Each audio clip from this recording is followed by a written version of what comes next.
नमस्कार, news 18 India पर आप सभी का स्वागत। नंबर 1 चैनल का नंबर 1 शो साजिश देख रहे हैं आप। मैं हूं आपके साथ मोनिका ठाकुर। साजिश में आज आपको दिखाएंगे गाजा की गलियों में चल रहे युद्ध की सबसे नई तस्वीरें। इजरायल के ग्राउंड ऑपरेशन को रोकने के लिए हमास ने अपना सीक्रेट हथियार चलाना शुरू कर दिया है। ये इतना सटीक है कि एक ही हमले में इजरायल के कई टैंक दम तोड़ चुके हैं।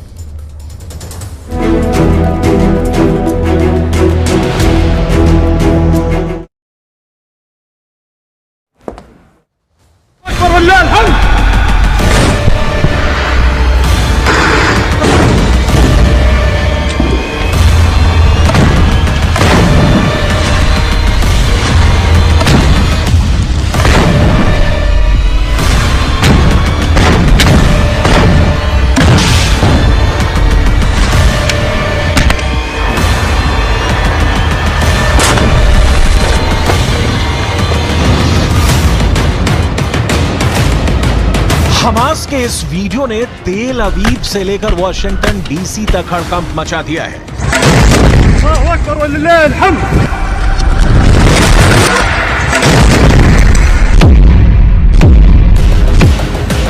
2 मिनट के वीडियो ने इजरायल को चौकन्ना कर दिया है। इसके हर एक सेकंड में इतनी आग है कि गाजा के युद्ध का सबसे खतरनाक चेहरा सामने आ गया है।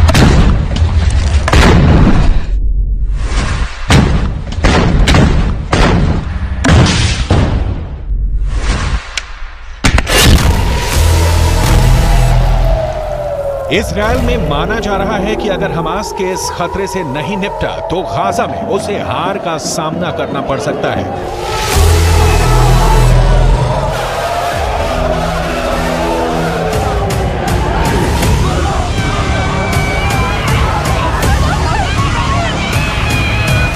बहुत से हमले हो रहे हैं, बहुत से धमाके हो रहे हैं।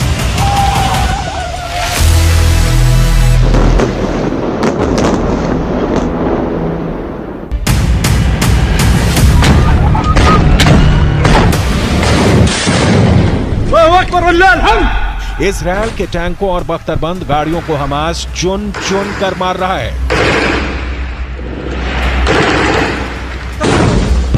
हमास ने क्या दिखाया, इजरायल ने क्या छुपाया, कौन गाजा में एक्सपोज हो गया?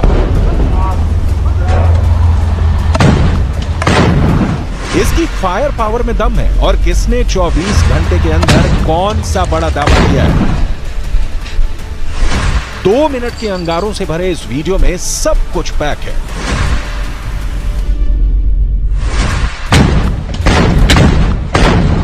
आग बहुत ज्यादा है। कौन कितनी लाशें गिरा रहा है?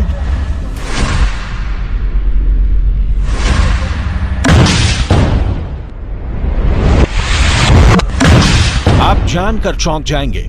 इस वीडियो को अब डिकोड करते हैं। एक एक सेकंड बहुत ध्यान से, बहुत गौर से देखिएगा। यह है गाजा में चल रहे ग्राउंड ऑपरेशन को लेकर हमास का सबसे नया वीडियो, जिसमें शुरुआत से पहला धमाका कंप्यूटर जनरेटेड ग्राफिक्स से दिखाया गया। इसके बाद आती है वो तस्वीरें जिसमें हमास के हमले की बड़ी शुरुआत होती है।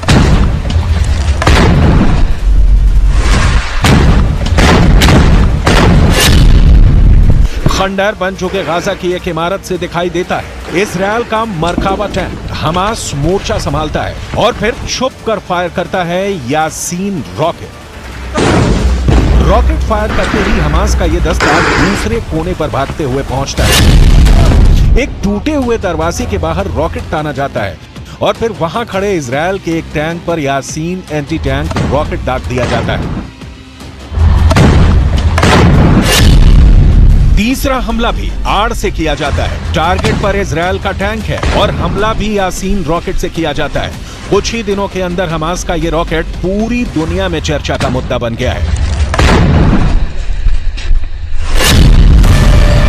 चौथा हमला सड़क के पास खड़ी एक नेमर बख्तरबंद गाड़ी पर किया जाता है। इसमें 9 सैनिक बैठते हैं, इसलिए नुकसान का अंदाजा लगाइए।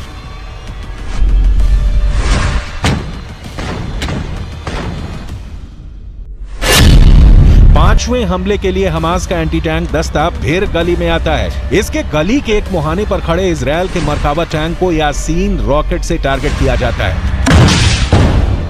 निशाना सटीक लगता है, हमलावर स्क्वाड फिर छुप जाता है। यही होता है गोरिल्ला युद्ध।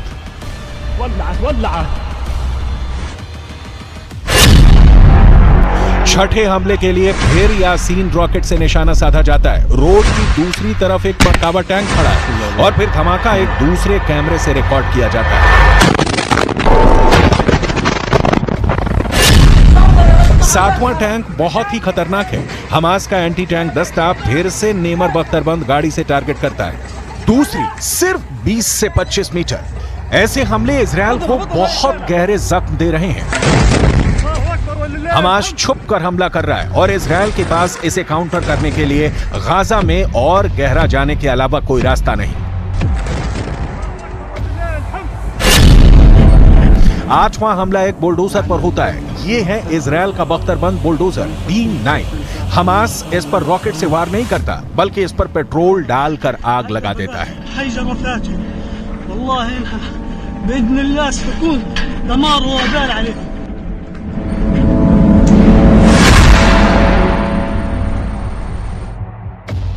अभी तक के युद्ध में हमास का दावा है कि उसने इजरायल के 60 से ज्यादा टैंक और बख्तरबंद गाड़ियों को तबाह कर दिया है। इजरायल ने भी कई हमलों की पुष्टि की है। ऐसे में सवाल है कि क्या गाजा में चल रहा गोरिल्ला युद्ध इजरायल पर भारी पड़ने वाला है। इजरायल के रक्षा मंत्री के मुताबिक हमास की बड़ी हार शुरू हो चुकी है और अभी तक इजरायल ने हमास के 12 कमांडर मार गिराए हैं और अब उसकी लिस्ट में अगला नाम सिनवार का है, जिसे इजरायल 7 अक्टूबर को हुए हमले का मास्टरमाइंड मानता है।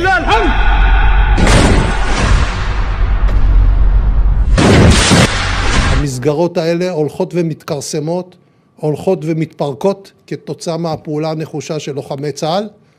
אני יכול לומר לכם ש12 מפקדי גדודים של ארגון הטרור חמאס כבר חוסלו, והיד עוד נטויה. אנחנו נגיע לכולם, לשרשר את הפיקוד ולמחבלים שבשטח. लेकिन इजरायल के पास अभी तक अपनी कामयाबी दिखाने के नाम पर सिर्फ गाजा पर हवाई बमबारी के अलावा कुछ नहीं।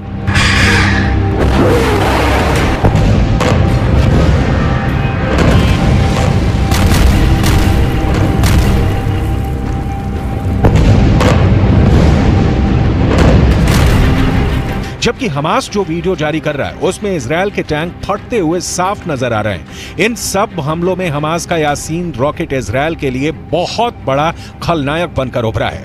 यासीन रॉकेट कैसा होता है, इसे समझने की कोशिश करते हैं।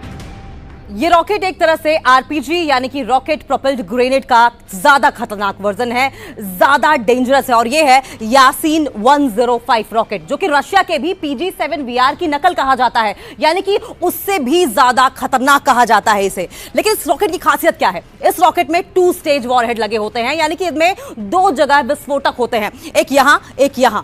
अब समझिए ये क्या काम करते हैं। इन्हें सबसे पहले तो आप ये जानिए कि टैंडम वर्जन कहा जाता है, यानी कि एक विस्फोटक इसमें आगे लगा होता है ठीक इस जगह पे, वहीं दूसरा विस्फोटक पीछे की तरफ 105 मिलीमीटर के दायरे में होता है। और टैंक में जो एक्सप्लोजिव रिएक्टिव आर्मर यानी कि एरा जो कवच होता है, पहला जो विस्फोटक यहां लगा होता है उसे भेदने का काम करता है, जिसके बाद 105 मिलीमीटर वाला वॉरहेड बड़ा ब्लास्ट करता है और फिर तहस नहस तबाही ला देता है और ये किसी भी टैंक की बख्तर को आसानी से भेद सकता है। एक बार ये वॉरहेड टैंक में घुसता है तो समझ लीजिए कि अंदर जो भी होगा वो जल जाएगा, उसके चिथड़े उड़ जाएंगे, उसके बचने की कोई उम्मीद नहीं होती है। और इसी रॉकेट से 7 अक्टूबर को जब हमास ने इजराइल के टैंक पर हमला किया था तो फिर उस बाद अंजाम क्या था हम सभी ने देखा था। हमास के गोरिल्ला युद्ध में सुरंगों का इस्तेमाल हो रहा है। हमास के एंटी टैंक दस्ते सुरंगों से निकलकर इजरायल के टैंकों पर विस्फोटक फिट करने लगे हैं। यह बात इजरायल को बहुत परेशान कर रही है। ऐसे ही एक वीडियो में हमास का एंटी टैंक दस्ता इजरायल के एक मरकाबा टैंक पर विस्फोटक लगाकर आ जाता है। पहले उसमें धमाका करता है, इसके बाद पास में खड़े एक दूसरे मरकाबा टैंक पर यासीन रॉकेट से अटैक किया जाता है। दोनों ही हमले टैंक पर अचूक निशाना साबित होते हैं। हमास अब कंप्यूटर ग्राफिक से बनाए गए वीडियो में यह दिखाने की कोशिश कर रहा है कि इजरायल के टैंक पर कैसे विस्फोटक चिपकाया जाता है। इसे आप हमास का एंटी टैंक वॉरफेयर ट्यूटोरियल भी कह सकते हैं, जिसमें रॉकेट या मिसाइल का इस्तेमाल नहीं होता, बस टैंक पर जाकर विस्फोटक लगा देना होता है। इस वक्त इजरायल की सेना गाजा के अंदर एक एक इंच को साफ करके आगे बढ़ना चाहती है ताकि हमास के किसी भी खतरे से निपटा जा सके। गोरिल्ला युद्ध में इजरायल को बहुत बड़ा नुकसान उठाना पड़ सकता है और ये बात ग्राउंड ऑपरेशन के शुरुआती झटकों से साफ हो चुकी है। इजरायल के टैंकों पर इस वक्त अलग से जाली वाला कवच लगाया जा रहा है ताकि टॉप एंगल अटैक से मरकाबा को बचाया जा सके। इजरायल का ग्राउंड ऑपरेशन अभी उत्तरी गाजा में चल रहा है। इजरायल की सेना एक एक कोने को तलाश रही है क्योंकि कहां पर सुरंग होगी और कहां से हमास का अगला हमला होगा, इसकी उसे भनक तक नहीं लगती और हमला हो जाता है। जबकि इजरायल का दावा है कि हमास के कई कमांडरों की कब्र खोदी जा चुकी है।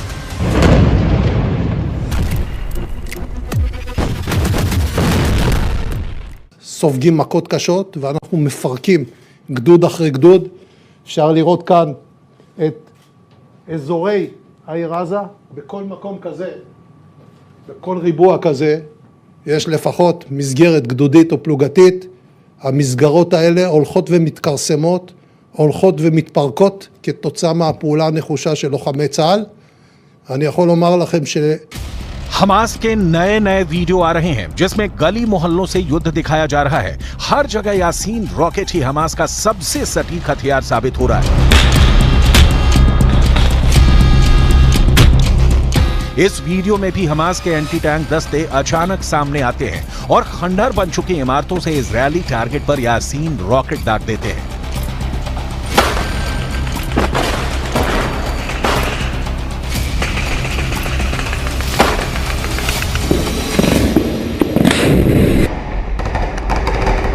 रॉकेट को हमास ने अब अपनी जरूरत के मुताबिक तैयार कर लिया है और वो इजराइल के टैंकों और बख्तरबंद गाड़ियों पर इससे हमला कर रहा है। इजराइल टैंकों के खिलाफ ये काफी कारगर माना जाता है। आप सोचिए कि इजराइल तो पहले ही अपने एडवांस आर्मामेंट्स के लिए जाना जाता है और इजराइल सबसे ज्यादा अपनी सेना की सुरक्षा में खर्च करता है। अब इजराइल के टैंक्स को भी अगर ये भेद पा रहा है, उसके कवच को भी अगर ये भेद पा रहा है, तो समझिए ये कितना ज्यादा डेंजरस है, इसकी मारक क्षमता कितनी ज्यादा है।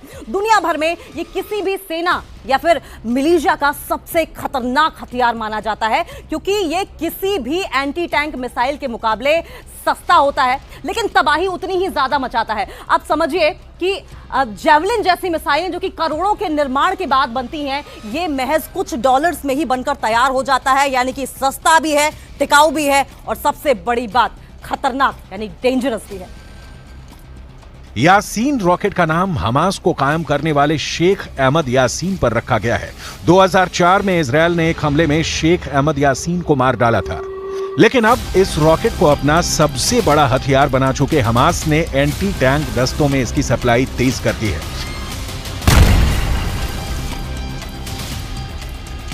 यही वजह है कि गाजा का गोरिल्ला युद्ध शुरुआत के साथ ही बहुत ही खतरनाक स्टेज में पहुंच चुका है। इजरायल की लगातार बमबारी के बीच हमास के पास इस वक्त सड़कों पर लड़ने के लिए इससे बेहतर हथियार नहीं है। ये बात इजरायल भी जानता है और उसके सामने इस रॉकेट का तोड़ निकालना बहुत बड़ा चैलेंज बन चुका है।